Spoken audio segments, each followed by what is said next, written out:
Nava Flores, good afternoon, sir. Good afternoon. All right. It's fair to say you don't remember a whole lot about that day back in 2013, 10 plus years ago. Is that true? That's true. All right. You do remember some things, right? Vaguely.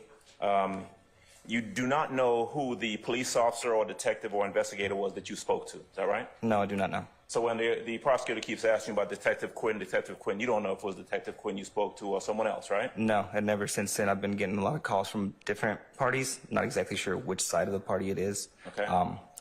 So I've had a few different statements over the phone and stuff like that. They're probably all different. All right. Whether or not it was Detective Quinn, you do remember speaking to someone that day, a law enforcement officer, right? Right.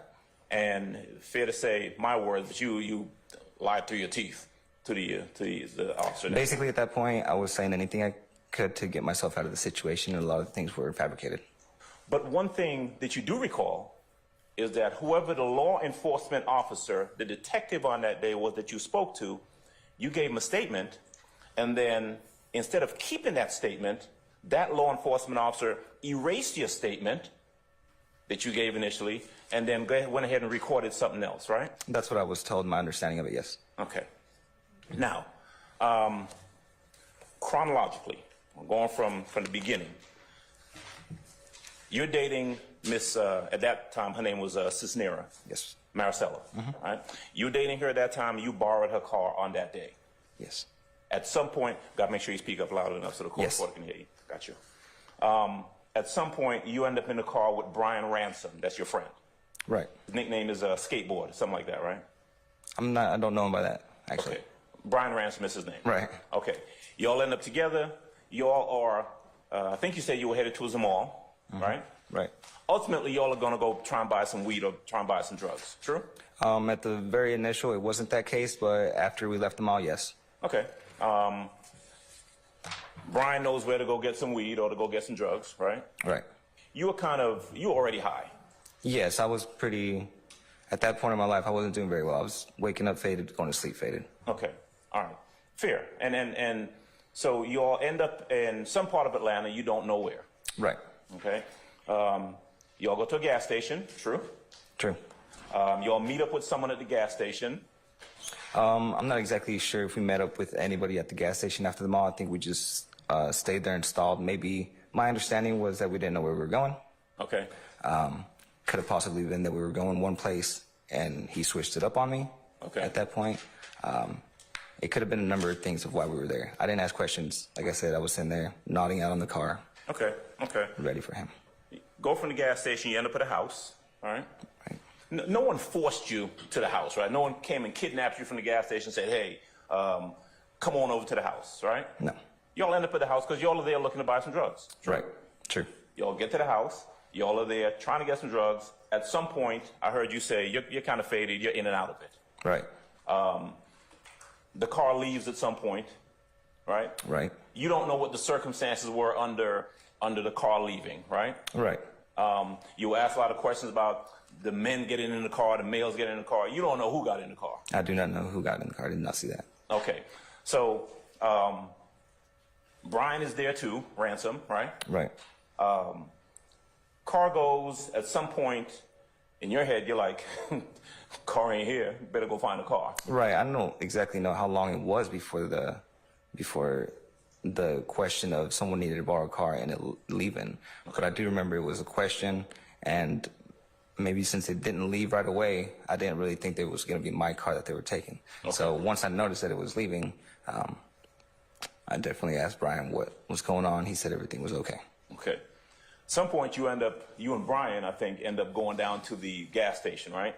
Right. Okay. Car's wrecked. Car's totaled. Okay.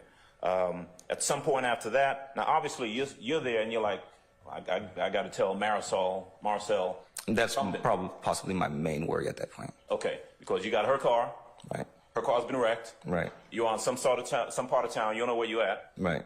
Okay. She doesn't like my drug use. Not gonna like why I was there. Okay. And at some point you end up speaking to law enforcement. Right. Right? Your main concern at that point is trying to not get in trouble for being high and out driving around, right? Right. being at some location trying to buy drugs, right? True. Being at some location taking drugs, True. right? You end up, in your words, lying to the police officers or whatever detective investigator was you spoke to, right? Basically, I was stretching the truth and not being very truthful with my words. Okay. I think you said you were going to tell him anything you could at that point to get out of trouble. At that point, yeah. All right.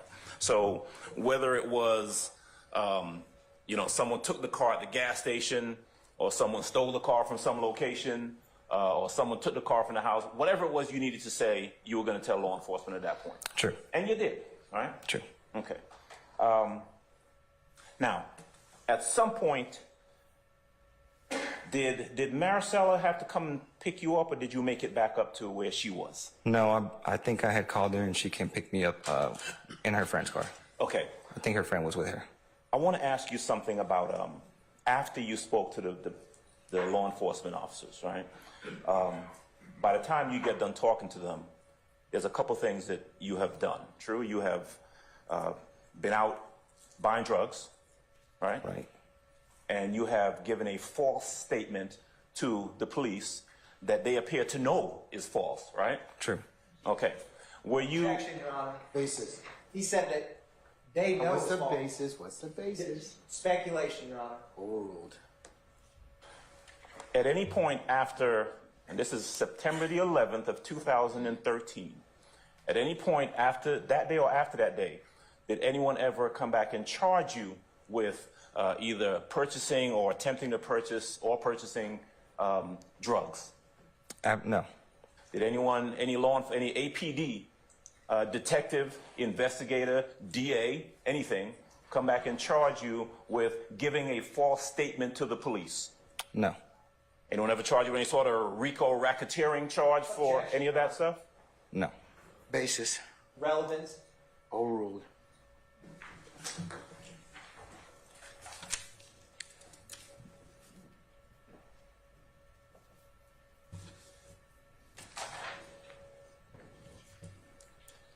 Sounds like you were in a bad place back then. Yes, sir. Things better? A lot, sir. Thankfully. Until this came up again. All right. Listen, I appreciate it. That's all I got. Thank you, Judge. Any other examination? Oh, hold on, Mr. Atkins. Yes, Your Honor. All right. You, Mr. Brown, are very eager today. All right, come on. All right, Mr. Schardt.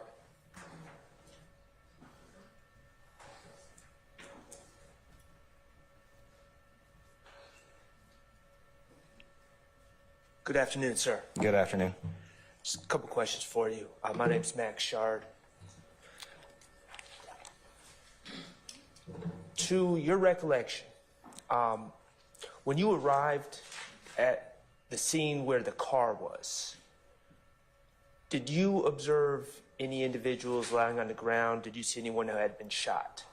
I did not see a person that had been shot. I'd seen a lot of blood. You saw blood. Was that by the car? It was by the car. Okay. How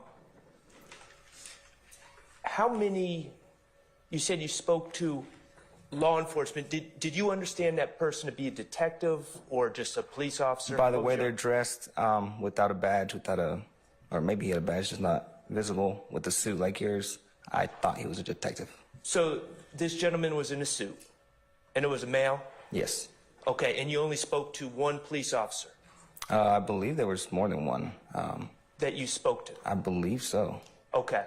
The gentleman in the suit, is that the person who erased your original statement from their recorder? Yes. Okay. And I know that you said that you don't recall that gentleman's name. Right. Okay. Do you recall what that gentleman looked like? No. Do you recall the race of that gentleman? I believe he was black. Okay. You said he was African American? Yes. Okay. Was there anything else you recall about the way that gentleman looked? The gentleman that erased your original statement? Do not recollect how he looked. Was there any other law enforcement, to your recollection, that recorded any statements? On that day? Yes. No. So it was just one? I believe so. Unless the camera that was there before asking questions that was part of the news, but it was briefly 2 seconds before the detective got to me and And- crossed me over the yellow line. And it was the same gentleman that took your statement Right. that erased your original statement? Right. Okay. Thank you. I have nothing further. Anybody else? Mr. Matthews? Good afternoon, sir. Good afternoon. Just one or two questions. You remember when the prosecutors asked you moments ago whether anyone in this courtroom was present when you talked to law enforcement back on that day? Right. You remember saying no, correct? Right. And has anyone in this courtroom pressured you or coerced you to get up here and testify as you have this afternoon? No. Okay, thank you. No further question. Anyone else? All right, redirect. Thank you, Your Honor. Sir, on cross-examination, you were asked that you don't know the circumstances of the car leave. Do you remember that? The circumstances of how I left, right. And on cross, you were asked again, you don't know who got in the car. Right. Remember that? And on cross, you were also asked, you don't know anything about this situation, right?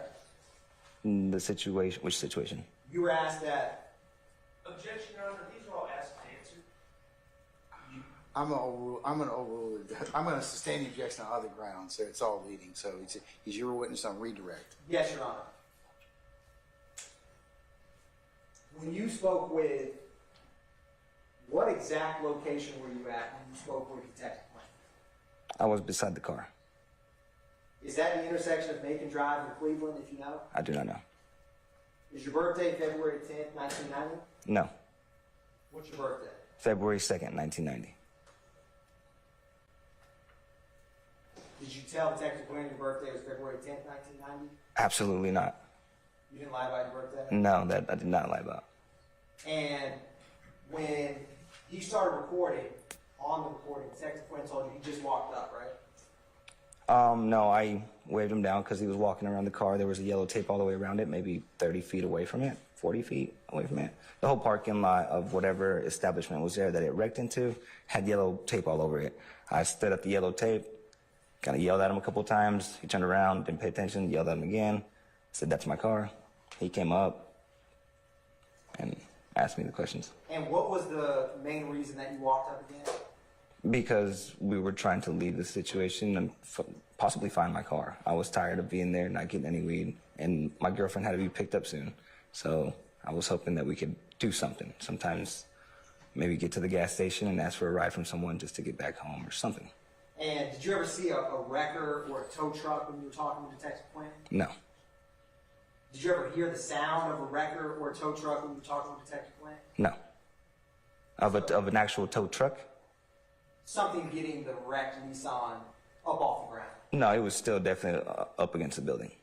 So your testimony today is when you were talking with Detective Quinn, there was no tow truck or wrecker moving that Nissan. No, Do you remember if the detective asked you who you gave the car to? I do not recall what he was asking. Did he ask you that? I don't recall that. And after he asked you that, do you recall what your answer was? I don't recall answering that question. You told him you didn't give the car to anyone except Brian, your friend? I could have made that up as far as giving Brian the car. I didn't let anybody borrow the car. I'm not asking you if what you said you made up or didn't make up. I'm just asking you what you told Detective Quinn on September 11th. I do not recollect what I told him. And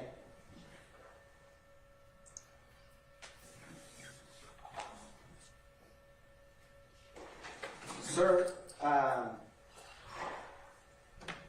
whose idea was it to borrow it? Who brought it to your, did anyone ever bring it to your attention that that car needed to be borrowed? No, I just overheard. Did you tell Detective Quinn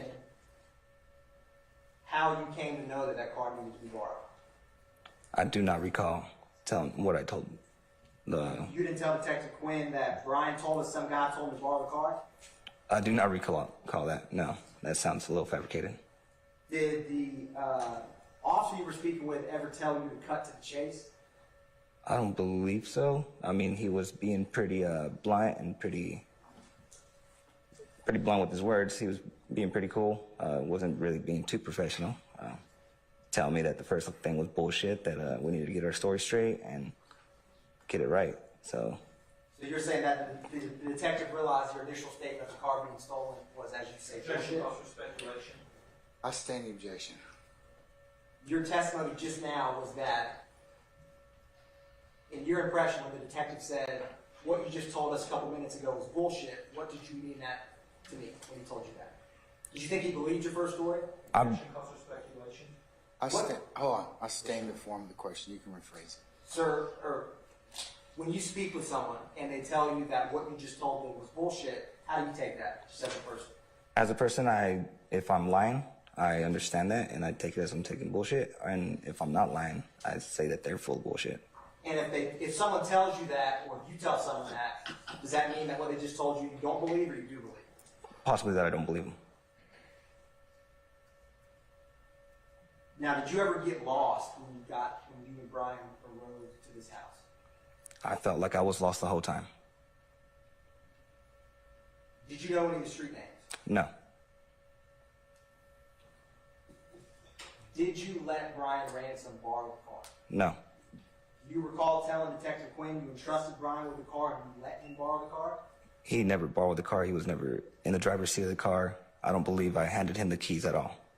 I'm asking you what you told the detective on September. I do not recollect what I told the detective. Did you hand Brian the keys to the 2004 Nissan Altima? No. I believe the keys were in the car. Did you tell Detective Quinn that you gave the keys to Brian? I I sustain the question. That was Mr. Schardt and Mr. Harvey, I believe. Who? Did you ever tell Detective Quinn how short or long one of the male's hair was that entered the Nissan Altima? No. You never told him that? Not to my recollection. And you testified and were asked on cross about when Brian told you it's cool. The people just took the car. You remember that? Right. He would just tell me the situation was cool. He didn't really explain what was cool about it. And after he told you that, how quickly was it that people got in that car? I couldn't tell you. Maybe 20 minutes, 30 minutes. So your testimony today is Brian says it's cool, don't worry about it, and 20 or 30 minutes pass before people get in the car. Oh, no. The car was already gone whenever he told me it was cool. Do you recall telling Detective Quinn that Brian told you it's cool and then 4 people jumped in the car? I do not recollect that. I did not see anybody jump in the car. And when people got in the car and you realized the car left, was there anyone else at that house? I believe there were still some people left there, yes. Yes, because we stayed there and we still smoked and got even higher. What did y'all smoke? Marijuana.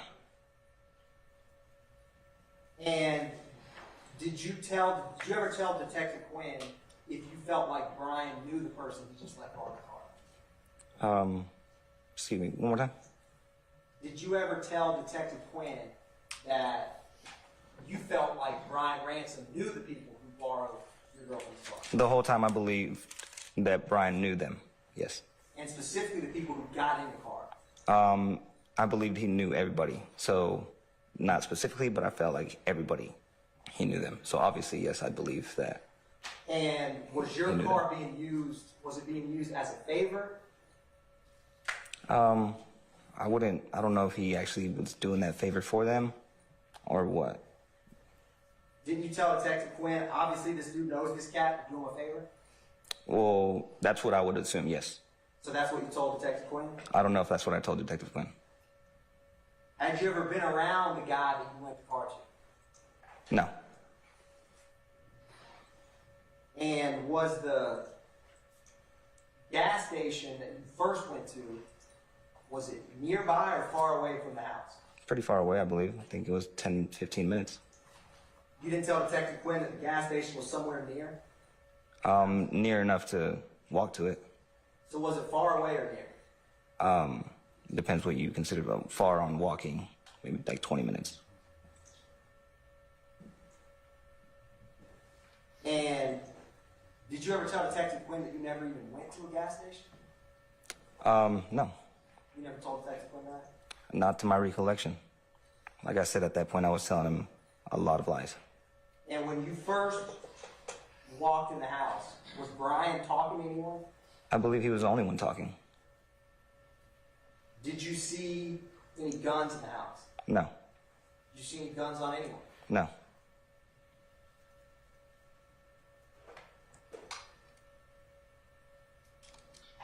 What direction were the police sirens that came by the house?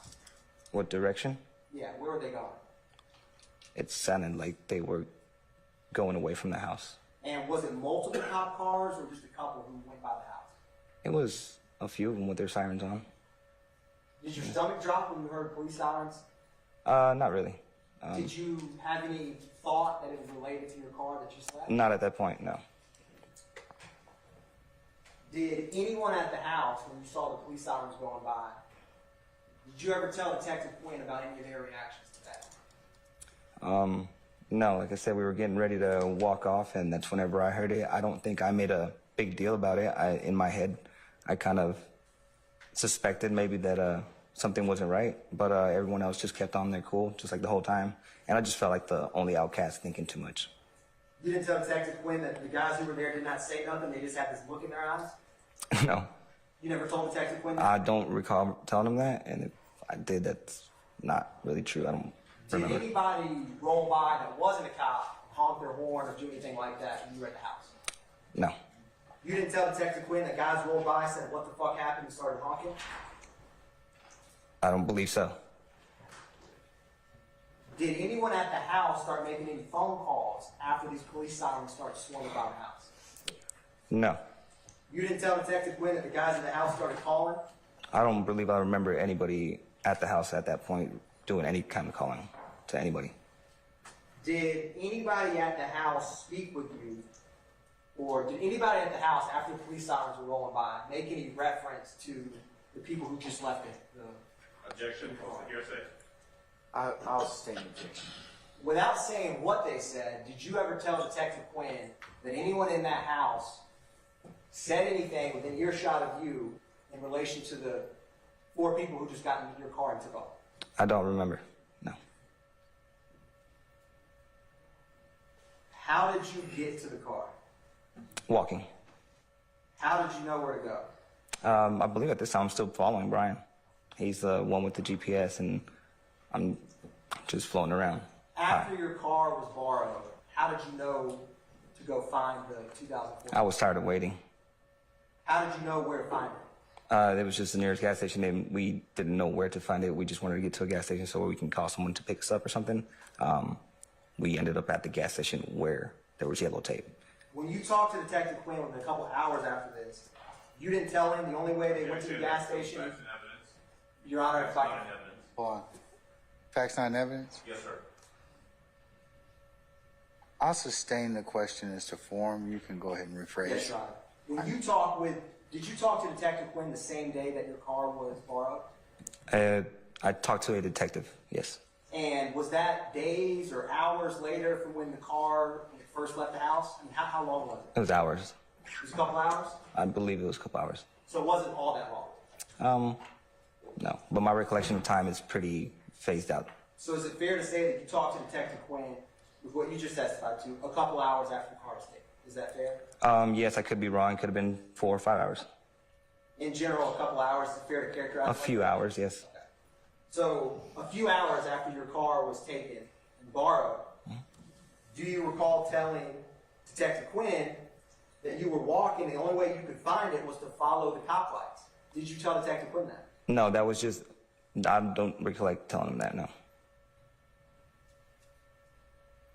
Did you ever tell Detective Quinn about if you wanted Brian to get into trouble? No. You didn't tell Detective Quinn that you didn't want your buddy to get in trouble? At that point, I didn't want me or him getting in trouble because we were there purchasing weed, and I thought that's what the main problem was. Did you tell Detective Quinn that? I don't believe I told him that. I don't recollect what I told him.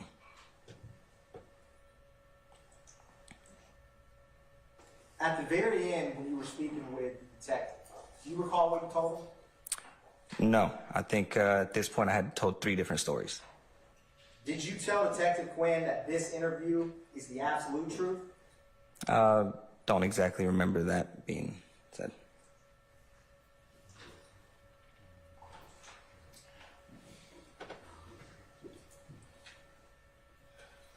Have you been following this case since you were subpoenaed to testify? No. How did you feel when you got subpoenaed? I felt like it was a jury duty thing. I didn't pay much attention to it. My involvement in this was very small. I thought it could just blow over. And no, I kept getting bothered. My mom kept getting bothered. My brothers were getting bothered. So I just kind of felt I should see what's up with it.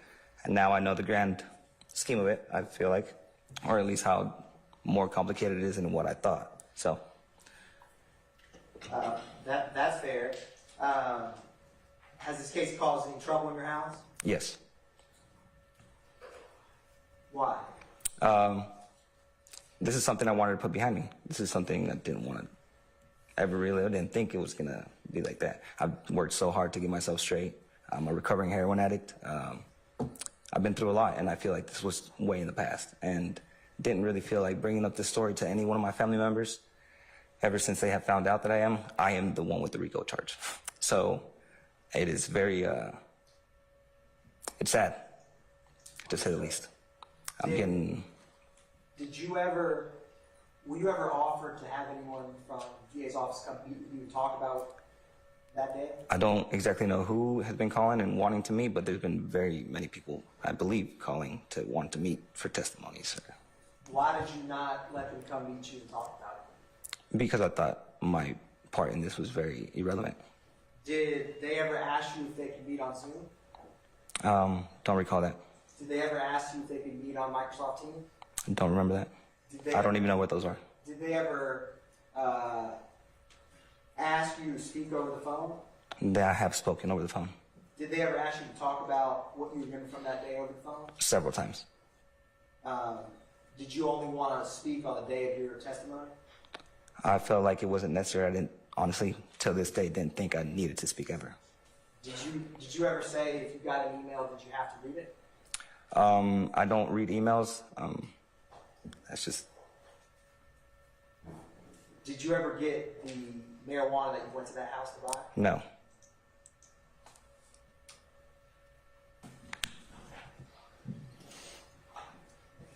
Thank you, sir. No further questions, Your Honor. Redirect, Mr. Adams.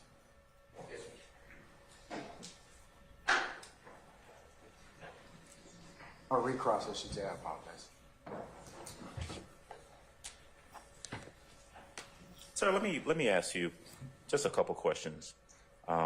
When you were talking to the law enforcement officers or the detectives, right, on that day, isn't it true that they told you, or they were telling you things that they thought they knew? Does that sound about right? Don't exactly recall them knowing what was going on. They did explain to me afterwards. I asked what happened in my car, and they briefly explained what happened. So they told you, they gave you information. Basically, yes. In addition to asking you questions, they're telling you stuff as well, right? Right. All right. You were subpoenaed to come here today, weren't you? Right. Okay. What time did you get here? I got here at around 11. 11 o'clock. All right. You were subpoenaed, as you understand it, by the District Attorney's office, right? Right. Okay. From the time that you got here, did anyone offer to take you upstairs and let you look at your statement, your old statement, or any recordings or anything that you had given from back in 2013? The question was, has anybody... Yeah. Did anyone from the DA's office say, hey, you're here, come upstairs and talk to us, and we'll tell you what we're going to Yes, ask just a you? second ago, I talked to these 2 people. A second ago? Yeah, just right before I walked in. Right before they brought you in? Yes. Okay. Over the course of the past number of months or past couple of years, anyone ever, I mean, you live somewhere, you have a home, right? Now I live with my girlfriend, yes. Okay. Anytime over the course of the past few months, anyone come to your house to attempt to interview you there at your house? Not personally in my house. They have came to my mom's. They have came, they've called my brother. I don't believe they've came to my work yet, but I think that was what they said they would do. Okay. All right. DA asked you a question a little while ago, right, about whether at the end of your statement interview you said something to the detective or investigator, whoever it was, about whether everything you said is the absolute truth or something like that, right? Right. Your response, if I heard you correctly, was if you did say that, it wasn't true, right? Right. You told, I think in your words, at least 3 different stories about what happened that day. Yes. It was clear that a lot of things that you told the detective, a lot of things that the DA was asking you about, whether you said to the detective, just wasn't true, right? Right. Okay.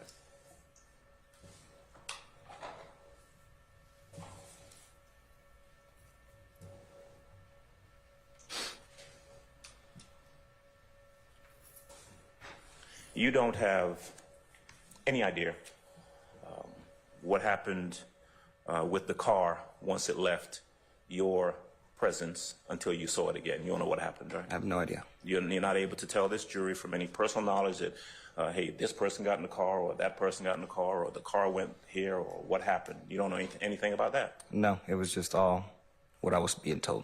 Yeah. You had the car, and then at some point later on, you saw the car was wrecked, right? Right. That's all I got. Thank you, sir. Mr. Schardt, anything? No, Your Honor. Thank All right, Mr. Matthews? you. No, Your Honor. Thank you. All right. Anything further? Mr. Atkins? No, Your Honor, and this witness can be permanently excused. All right.